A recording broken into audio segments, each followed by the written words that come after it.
Я считаю, что неправильно называть наше поколение, молодое поколение, к которому я тоже отношусь, мне ведь только 23 года. Неправильно его называть потерянным или каким-то неправильным, просто их не научили должным образом.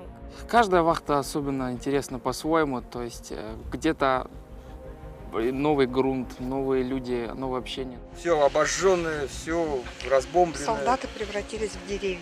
Солдаты превратились в биоматериал. Будем называть вещи своими именами. Часто говорят о том, что если человек не помнит своих предков, то и жизнь его будет складываться не самым лучшим образом. Вот я хотела бы, чтобы многие из тех, кто, возможно, еще не узнал о своих предках, да, заинтересовались этой темой. И вот как вы спрашиваете, зачем это надо, я часто себе в последнее время задаю этот вопрос. Дима, зачем тебе это надо? Но тем не менее, как-то каждый выходной почему-то тащит в лес.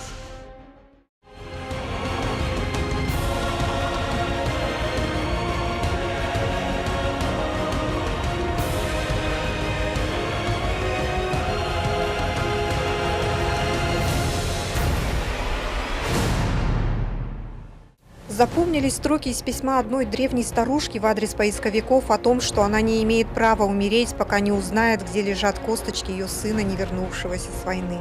И эту надежду и боль пронесли через всю жизнь многие семьи наших соотечественников, потерявшие на полях сражений в годы Великой Отечественной родного человека. По информации из районов Якутии, большая половина погибших героев пропала без вести. В военкомат Республики Саха-Якутия периодически приходят запросы от поисковых отрядов России о родственниках найденных бойцов. В силу больших расстояний и финансовых затрат молодежь Якутии не участвует пока в раскопках в местах боевых действий. Но это дело поправимое. Как пример, школьник из России нашел недавно в Белоруссии своего прадеда. По заданию ГБУ «Победа» и при содействии поискового движения России мы с телеоператором Александром Слепцовым побывали в местах активной работы санкт-петербургских и севастопольских поисковиков, чтобы рассказать вам, с каким трудом они находят среди болот, лесов и гор оставленных незахороненных бойцов Красной Армии. Мы с вами в городе Шлиссельбург Ленинградской области. Вот оно, знаменитое Ладожское озеро, по которому в блокаду проходила дорога жизни к Ленинграду. 75 лет назад фашистские войска вышли к Ладожскому озеру и, захватив Шлиссельбург, взяли под контроль исток Невы и блокировали Ленинград с суши. Тут, откуда снимаем, стояли немцы. Перед нами легендарная Шлиссельбургская крепость, крепость Орешек, была основана в XIV веке. Во время войны небольшой советский гарнизон героически оборонял ее в течение почти 500 дней. Гитлеровским войскам так и не удалось переправиться на другой берег Невы и замкнуть кольцо блокады Ленинграда. В боях за Ленинград принимали участие 5 фронтов и флотилий, полегло сотни тысяч. По словам Александра Першина, бойца поискового отряда «Молодежный исторический фонд», в той войне осталось еще много неизвестного. Командиры боялись рапортовать о сложной обстановке, сжигались батальоны. И с детства непонятно было, почему останки людей в округе валяются. Особенно тронула и сподвигла на серьезную деятельность находка приятеля. Тот обнаружил пулеметчика со скрюченным ножом в руках и полностью использованным гильзами. До последнего боролся герой. Надо торопиться, потому что еще 5 лет назад в некоторых местах можно было найти солдат, можно было их собрать, можно было опознать. Сейчас они просто полностью разложились в меру погодных условий, природных условий, состава грунта, кислотности его. Кости совершенно разложились. Мы их уже никогда не найдем, никогда не поднимем, никогда не опознаем. Мы опоздали. Ко всему почти привыкли, многое повидали. Вы сейчас еще чему-то удивляетесь в ходе раскопок? Мы не только удивляемся, мы учимся. Мы удивляемся молодежи, которая очень эмоциональная. Нас это радует. Потому как эмоции со временем, конечно, проходят, да и с возрастом эмоции немножко пригасают. Удивляемся их жизнерадостности, учимся у них. Много времени потеряно. В первые послевоенные 5 лет запрет был ходить в лес. Солдаты там слоем лежали, санитарные бригады работали. Да, каждый метр синявинских высот полит кровью. Именно Синявинская наступательная операция осенью 1942 года позволила сорвать план противника захвата Ленинграда. Название высот от деревни Синявино «Синий горизонт». Здесь ветер поет песню надежды. Но, понятно, не за романтикой каждые выходные едет в эту болотистую местность поисковый отряд Александра Першина. Как будто внутренний голос заставляет, к примеру, железнодорожника по профессии Дмитрия Шапанова ехать 2 часа на автобусе из Санкт-Петербурга в Кировск. Монеточка старорежимная, царская. И вот дырочка у нее такая маленькая. Наверное, она у нее была как медальончик. Что-то типа медальончика. Вот я не вижу, одна копейка. При нас за 2 дня ему удалось обнаружить 5 бойцов. Причем Так, найденный один наверное, череп лет не 7, считается целым человеком, так, так как занимаюсь другие его поиском. части, возможно, уже ранее нашли и захоронили. Вот патрончики. Вау. Какая кость теперь? Ну, теперь вот, это похоже у нас на руку, на плечо. Работа с останками очень кропотливая. Если есть девочки в отряде, это доверяется им. Вот еще один. Ну, сейчас будем смотреть, куда у нас все это хозяйство идет. Сейчас дедушка там идет со своими бумажками. Уже обороне. Так. Ой, ой.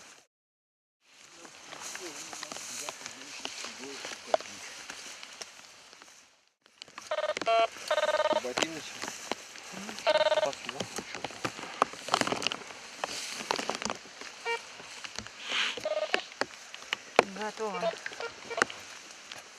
Вот как это делают сейчас питерская школьница Настя со своей учительницей Алией Эльдаровной.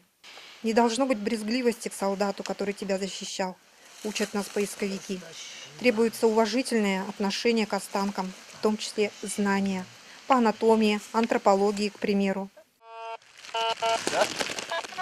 Предположительно, это, скорее всего, рука. То есть он не будет компактно лежать. То есть вот у нас здесь голова, здесь рука, здесь позвоночник, здесь тоже позвонки идут. То есть техника работы здесь, она раскатала останки бойца вот на такой значительной территории, на самом деле.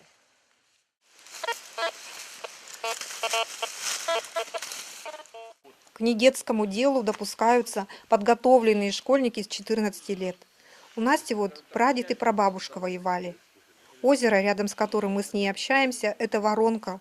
Недалеко, в одном месте, аж 4 погибли. Для меня это какое-то соприкосновение с историей, когда ты можешь не просто по рассказам каким-то узнать о ней, а действительно соприкоснуться. Все равно интересно, что патроны, там, кружки мне нравится, когда находим, все равно это часть. Потом бывает находят какие-нибудь ножи, они бывают подписаны, и это большой плюс. Прошлый солдат, которого мы подняли, он был из Тюменской области, из деревни Яровое. Вот, и мы начали искать по соцсетям с фамилией. Он был Сироткин Савин Тарасович, его звали. Нашли родственников, то есть внучку и правнучку этого Савина Тарасовича. Я бы хотела находить как можно больше медальонов, потому что тогда есть возможность узнать, откуда человек, найти, может быть, его родственников и опознать, то есть он не останется без имени. Одна вещь может дать много информации. Весной нашли бойца, у которого оказалась ложка с фамилией. Из архивов выяснилось, что он был представлен к ордену Красного Знамени. Находили фото жены, детей. Иногда солдаты гильзы использовали под медальон. Поэтому все тщательно проверяется. Как-то карандаш сломался, а в нем записка.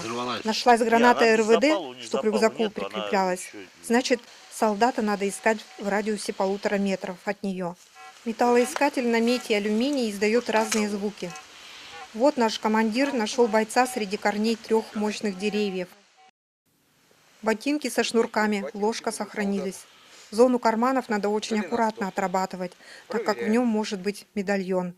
У человека с собой были личные вещи. Вот эта ложка этого бойца. Вот она в таком состоянии. Это обыкновенная, нет, неуставная алюминиевая ложка. Вот в таком вот состоянии. Мы Попробуем ее отмочить, почистить. И если нам повезет, то этот солдат нам оставил свои инициалы. Но это если очень сильно повезет. Ага, отлично. Вот и старайся по нему идти так аккуратненько. Угу. Ремешок. Вещи солдата. Вот так вот. Собрали бойца почти всего. Если у него будет еще одна рука, то он будет просто полностью целый. Что в этих местах крайне редко. Частью своей жизни считает сохранение памяти и супруга Александра Алия из семьи потомственных военных. Познакомились с Сашей на огромной братской могиле, когда отряд Возрождения из Татарстана и МИФ работали вместе. То есть если вот мы находим останки, и, соответственно, мы должны их документально зафиксировать. Поскольку работа идет уже начиная с весны, то есть после захоронения у нас начинается новый отсчет, то цифры, допустим, вот красным обозначенным цветом, да, это так называемый номер раскопа. У нас есть номер раскопа и номер бойца. В одном месте может быть собрано, допустим, от 2 до бесконечного количества человек. Вот поскольку мы уже 3-й раз находим останки бойцов после весеннего захоронения, то, соответственно, мы кладем циферку 3. И поскольку мы сейчас не знаем, сколько здесь у нас располагается бойцов, то мы кладем циферку 1. То есть пока у нас предположительно 1 боец. Если у нас пойдет бойцов больше, да, осанков больше, то мы, соответственно, можем положить другие цифры. Алия – кандидат исторических наук. С большим сопереживанием говорит о психологическом состоянии тогда наших парней-защитников. Костры нельзя было сжечь, голодные, уставшие, в мокрых ботинках, под прицелом врага. И так тяжело было, так после смерти еще их тело съело болото. Нужно найти героев и похоронить, как положено, чтобы души, затерявшиеся во времени и пространстве, успокоились. В своей 2-й экспедиции, когда меня спросили, это правая рука или левая рука, когда мы укладывали останки в гробы, я поняла, что я не знаю. То есть, чем отличается правый от левой, я приехала и штудировала медицинские книги, да, смотрела, там, заучивала названия костей, как они выглядят, для того, чтобы потом, ну, так скажем, иметь, во-первых, об этом представление, чтобы была возможность научить других. Мистика какая? Случается сбой с внутренним компасом, так называемый топографический кретинизм. На совершенно знакомом месте, неоднократно, там, чуть ли не каждый день ты работаешь. Бывает такой момент, ты реально ощущаешь чье-то присутствие и перестаешь ориентироваться. Там 15-20 минут, полчаса, все проходит, все включается, все начинает работать хорошо. Не надо ни паниковать, ни пугаться, просто тебя, наверное, пытаются направить или там отконтролировать, что ты делаешь неправильно. Ты должен искать, ты обязан искать, но не ты находишь солдата, а они как бы находят, они выбирают тебя. Ну вот на это, наверное, стоит обратить внимание. И если там, не получается сегодня найти, не ваш день, вас не выбрали. За активный поиск Александр награжден медалью Жукова. Считает, если поисковики страны будут взаимодействовать, быстрее смогут опознавать бойцов и находить родственников. В отряде нужна молодежь, их эмоции, интерес подбадривают. Прикоснуться к истории, опять, когда вы работаете с останками солдата, вы являетесь истинной последней инстанцией, вы последний, кто его увидит, так как он погиб. Вам неплохо обладать аналитическими способностями и анатомическими, антропологическими. То есть для того, чтобы работать на хорошем уровне, сейчас уже много требуется. Поисковики – это круг энтузиастов, активных по жизни людей. Настя вот чемпионка по игре в городки. Ваня путешествует автостопом. Дима посещает клуб реконструкции исторических событий. Но не зря выходные снова провели по колено в болоте. Нашли солдатский медальон. Пока мы ничего не видим. Пока буквы не читаются, придется подождать. Может проявиться в растворе. И, возможно, это будет имя именно вашего прадеда. Ведь нашли же ленинградские поисковики наших земляков из Якутии Попова и Оконечникова. В этом году на мемориале Синявинских высот они захоронили 1260 найденных советских солдат. Здесь перед нами лежат те солдаты, которые положили за землю и за семью, конечно же, в первую очередь, свои жизни. Многим из них было по 19-20 лет. Они еще ничего не успели увидеть, это были маленькие мальчишки. Но они твердо знали, что именно от их работы, от их желания выполнить долг перед Родиной зависит ее свобода. И, конечно же, работы с останками мы в первую очередь думаем об этом. Это нужно живым. Для того, чтобы это не забывать и для того, чтобы люди помнили.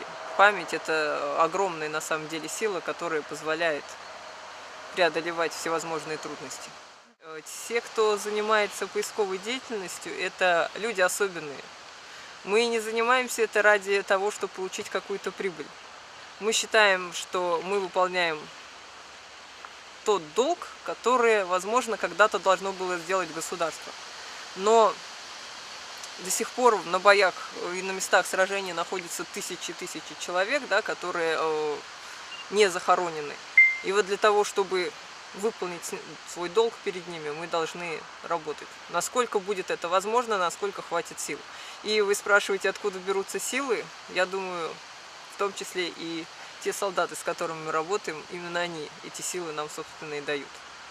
Многие из них, я думаю, хотели бы быть похоронены по-человечески. И те, у которых есть возможность определить их по медальонам, по именным вещам, наверное, хотели бы, чтобы их имена вернулись в семьи. Потому что тысячи и тысячи, там, миллионы семей, к сожалению, так и не знали, не узнали и во время войны, и после войны, где находятся их близкие.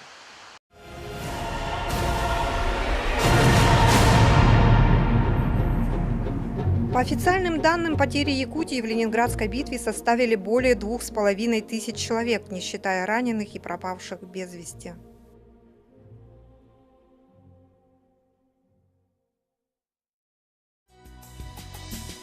Ну а теперь мы с вами на юге страны, в Крыму. Несмотря на то, что Республика Крым находилась в составе Украины, местные поисковики также упорно искали и продолжают искать погибших советских солдат.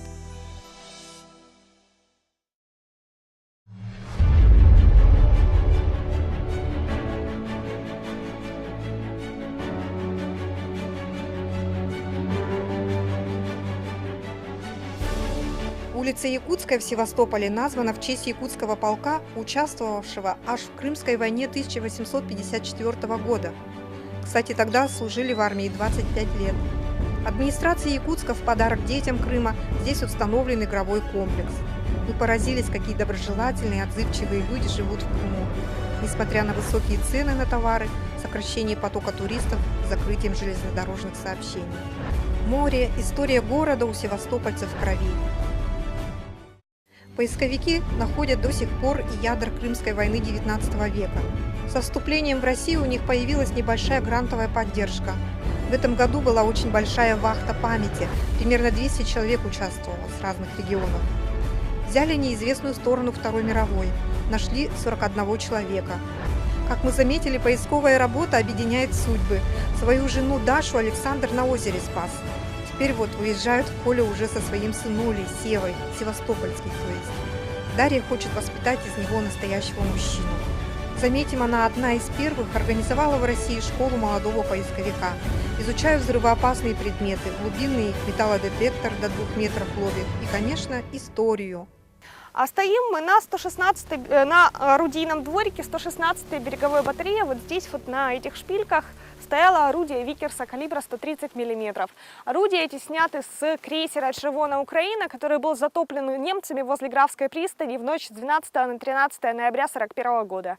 Поисковый отряд «Береговая оборона» еще задолго до того, как я, собственно, попала в отряд, расчистил орудийные дворики этой батареи. Здесь оставался боезапас 130-миллиметровые орудия, 130-миллиметровые снаряды, которые вот принадлежали как раз-таки этой батарее. Ну, естественно, были вызваны МЧСники, они вывезли все это, и все это было утилизировано.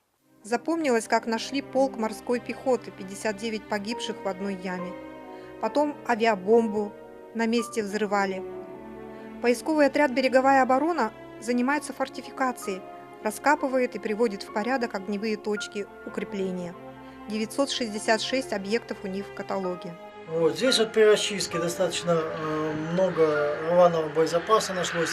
Дело в том, что этот ДОТ, вот если посмотрите, внизу у него, с левой стороны, она вот выбита. Это немцы, используя самоходные штурмовые орудия, брали вот этот ДОТ. Он достаточно неудобно для немцев стоял. Смогли его взять только таким вот образом, когда вышла эта самая самоходная установка на прямую наводку.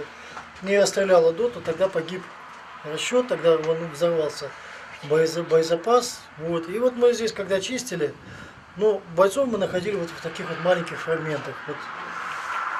Взрыв боезапаса в закрытом помещении, естественно, тут. Еще в 80-х Александр Неменко увлекся темой войны, стал писать книги, изучил немецкий, чтобы иметь доступ к фашистским документам.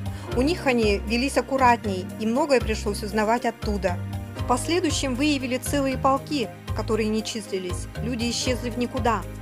В расчистке военных объектов помогают ребята из детдома, в кадре их, правда, нет. Поначалу бывает как свалка, ползком вовнутрь пробираешься, потом ощущение, что землю свою сделал лучше. Как этот обелиск стоял заброшенным. Привели в порядок, установили таблички с именами, даже добавили их. Год назад друзья на велосипедах катались, привезли фотографии объекта. В общем, табличку украли здесь до этого. Мы нашли старые фотографии. Табличка висела из нержавеющей стали с именами. Ее, видимо, спилили на металл хламовщики.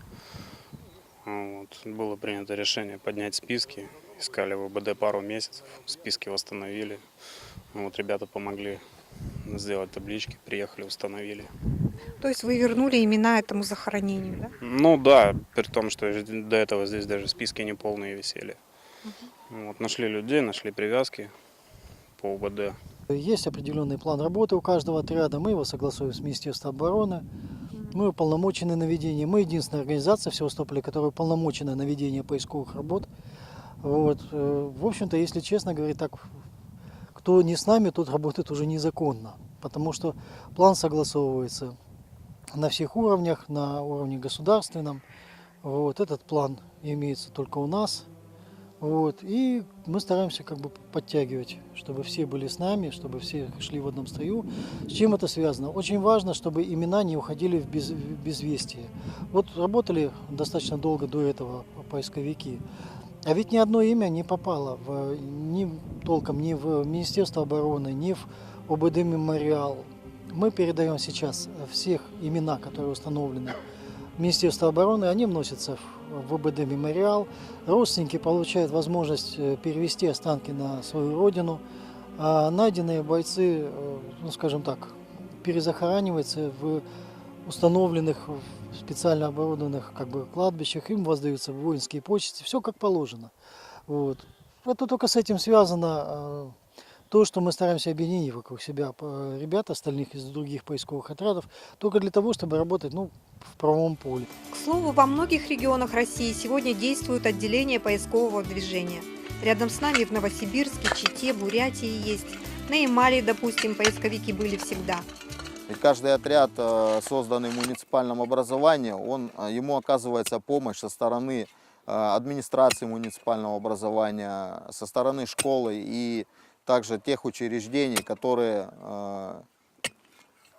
работают в сфере молодежной политики. Поэтому все это при желании, оно все это делается, как бы, и ребята готовятся зимой, а весной, летом выезжают в экспедиции. Соответственно, и деньги как бы приходят от государства, ну и плюс есть еще помощь от спонсоров. Удачная вахта у ямальцев была в мае в Ростовской области. Отряд выезжал из 120 человек. 8 бойцов удалось найти. Одного установили и нашли в Ярославле его родственников. Да, некоторые люди отпуска берут, чтобы поработать с поисковиками в память о предках. Сегодня с нами предприниматель Владимир из Чувашии, также Андрей из города Муравленко. Нужно вернуть память каждого предка. Допустим, у меня воевали тоже прадеды. Естественно, охота найти, то есть без вести пропавшие.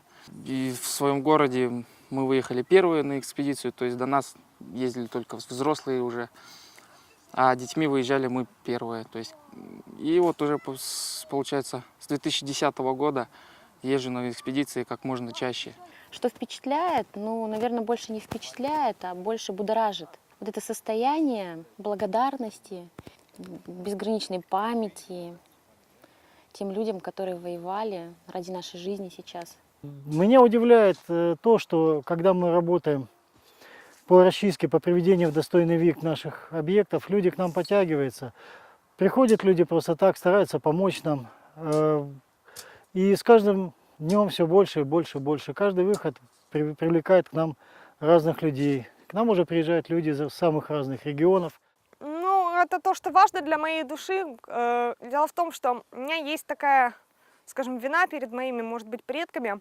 Мои родители, к сожалению, не оставили практически информации о тех, кто сражался именно в войну. А мне очень хотелось бы это знать. Ну и как бы хочется извиниться перед этими всеми бойцами за то, что я как бы не сохранила эту память, помочь другим душам обрести покой. Ну и плюс, как бы, почему мы, в общем-то, фортификационные сооружения расчищаем. Понятное дело, что они, скорее всего, никогда не будут воевать. И дай бог, чтобы эти фортификационные сооружения не воевали. Дело в том, что это такие памятники Великой Отечественной войне, которые не нужно строить, не нужно сооружать. Они уже готовы, они уже есть. Достаточно просто показать людям, что да, здесь имела место война. Такой след, нацарапанный историей на нашем городе. Его никуда не деть, этот след. Лучше просто оставить это как есть, как постоянное напоминание людям о том, чего им следует избегать в этой жизни. Ну, по самому характеру сигнала я слышу, что он стабильный, непрерывистый, значит что-то цельное, цельнометаллическое, большой кусок. Вот здесь очень хороший стабильный сигнал. Здесь 40-ка, здесь что-то крупное, достаточно близко, то есть вы легко его выхватываете. Вот здесь вот сигнал и здесь сигнал. Сегодня мы вместе нашли блиндаж, землянку. Сколько тайн она хранит в себе, предстоит узнать.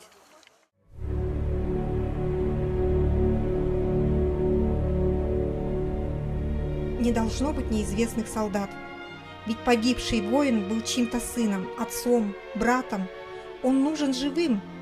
Для родных очень важно, чтобы его нашли, похоронили как героя. Над его могилой прозвучал салют. В честь без вести пропавших в годы войны наших соотечественников 50 лет назад прах неизвестного солдата был перенесен в центр страны и захоронен у стен Кремля, как символ скорби, гордости и бессмертной памяти. И память о великой победе наших предков сегодня объединяет регионы и народы нашей огромной страны.